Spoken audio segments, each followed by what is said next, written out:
Oh, feeding frenzy.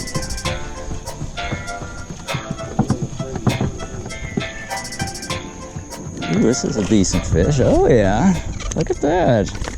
That's a 15-incher. Look at that.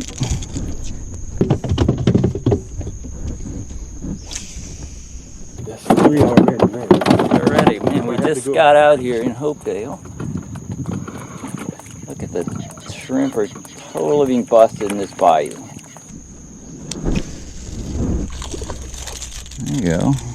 Boy, you gotta be here to appreciate how the fish are feeding on these shrimp on the surface. Don't really see that often. Look at this, feeding on this whole surface everywhere. We are fishing a spot where a bayou narrows, similar to the one shown here. In early fall, migrating shrimp, which are riding falling tides, get compressed into the narrow sections. The trout, which somehow find the water paths used by the shrimp, ambush them in narrow sections like this one.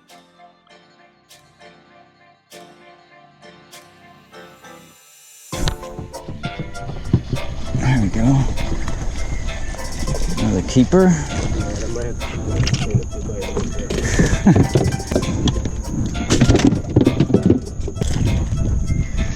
The trout are not being picky about what baits they take. They're taking anything from top water to swim baits and even the jerk bait.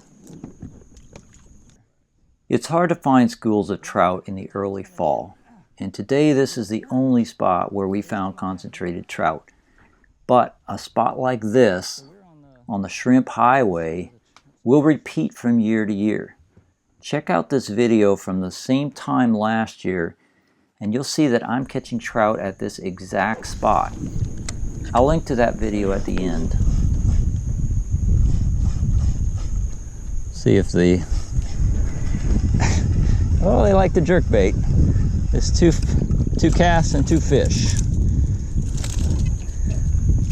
So they're feeding on shrimp, but they're hitting this minnow imitation very readily.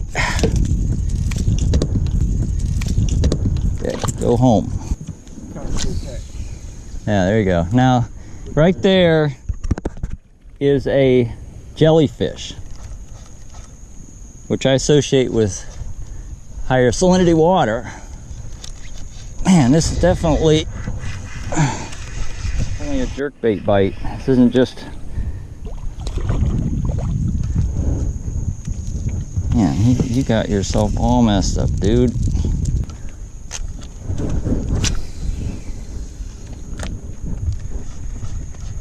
That's too easy with the jerkbait.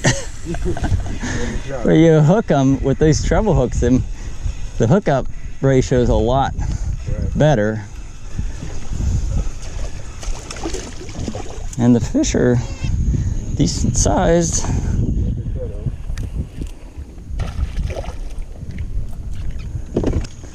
Look at that. Cast every time as soon as you hit the water, but we're in this area where the tide is blowing through this kind of cut in the bayou, and the tide just started falling probably like 30 minutes ago, maybe less. So it's perfect conditions. The speed of the current in a spot like this is critical to the trout bite.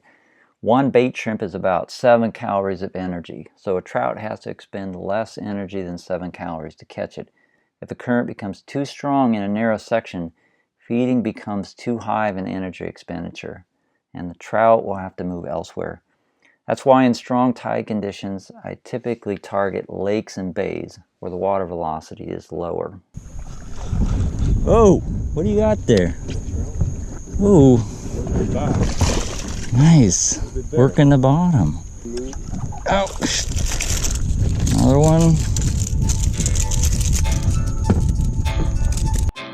So I hope this video was a little bit helpful to you for finding trout in this transition period.